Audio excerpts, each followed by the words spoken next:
Winston was writing in his diary. It was 3 years ago.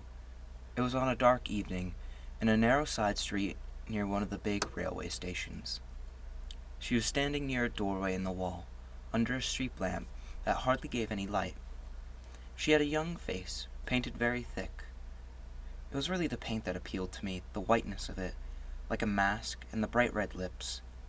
Party women never painted their faces. There was nobody else in the street, and no telescreens. She said $2, and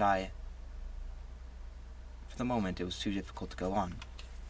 He shut his eyes and pressed his fingers against them, trying to squeeze out the vision that kept recurring.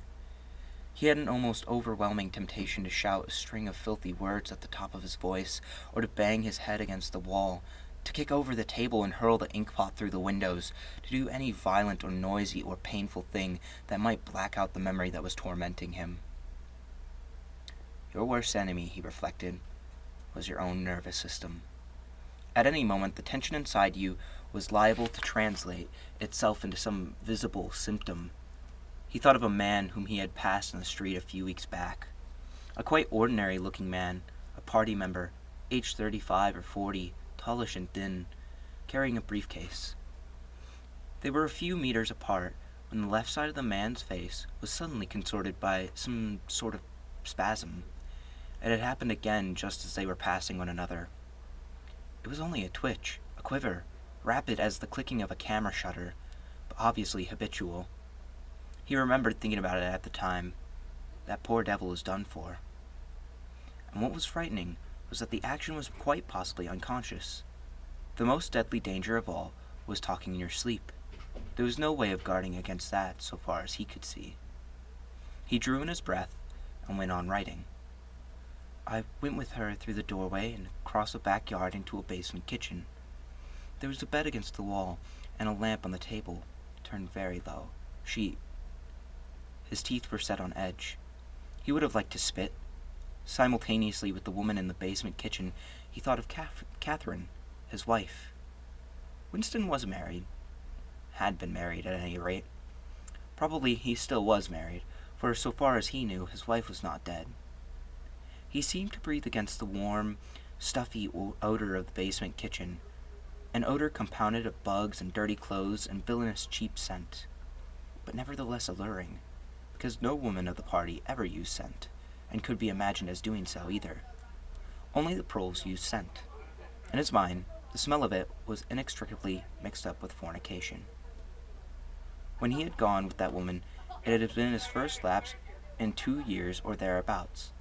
Consorting with prostitutes was forbidden, of course, but it was one of those rules that you could occasionally nerve yourself to break. It was dangerous, but it was not a life-and-death matter. To be caught with a prostitute might mean 5 years in a forced labor camp, not more if you had committed no other offense. And it was easy enough, provided that you could avoid being caught in the act. The poorer quarters swarmed with men who were ready to sell themselves.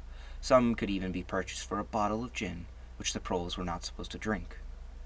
Tactically, the party was even inclined to encourage prostitution as an outlet for instincts which could not altogether be suppressed. Mere debauchery did not matter very much, as long as it was furtive and joyless, and only involved the women of a submerged and despised class. The unforgivable crime was promiscuity between party members. But though this was one of the crimes that the accused in the great purges invariably confessed to, it was difficult to imagine any such thing actually happening. The aim of the party was not merely to prevent men and women from forming loyalties which it might not be able to control. Its real, undeclared purpose was to remove all pleasure from the sexual act. Not love so much as eroticism was the enemy, inside marriages as well as outside. All marriages between party members had to be approved by a committee appointed for the purpose, and, though the principle never clearly stated, permission was always refused if the couple concerned gave the impression of being physically attracted to one another. The only recognized purpose of marriage was to beget children for the service of the party. Sexual intercourse was to be looked at as an entirely disgusting minor operation, like having an enema. In this case, this again was never put into plain words, but In an indirect way, it was rubbed into every party member from childhood onwards. There were even organizations such as the Junior Anti-Sex League, which advocated for complete celibacy for both sexes. All children were supposed to be gotten by artificial insemination. ArtSem, it was called in Newspeak, and brought up in public institutions. This, Winston was aware, was not altogether seriously, but somehow it fitted in with the general ideology of the party. The party was trying to kill the sex instinct, or, if it could not be killed, then to distort it and dirty it. He did not know why this was so, but it seemed natural that it should be so, and so far as women were concerned, the party's efforts were largely successful. He thought again of Catherine. It must be 9, 10, nearly 11 years since they had parted. It was curious how seldom he thought of her. For days at a time he was capable of forgetting that he ever had been married. They had only been together for about 15 months. The party did not permit divorce, but rather it encouraged separation in cases where there were no children. Catherine was a tall, fair-haired girl, very straight with splendid movements. She had a bold, aquiline face, a face that one might have called noble, until one discovered that there was, as nearly as possible, nothing behind it. Very early in their married life, he had decided, though perhaps it was only that he knew her more intimately than he knew most people, that she had, without exception, the most stupid, vulgar, empty mind that he had ever encountered. She had not a thought in her head that was not a slogan, and there was no imbecility, absolutely none, that she was not capable of swallowing if the party handed it out to her. The human soundtrack, he nicknamed her in his own mind. Yet he could have endured living with her if it had not been for just one thing: sex.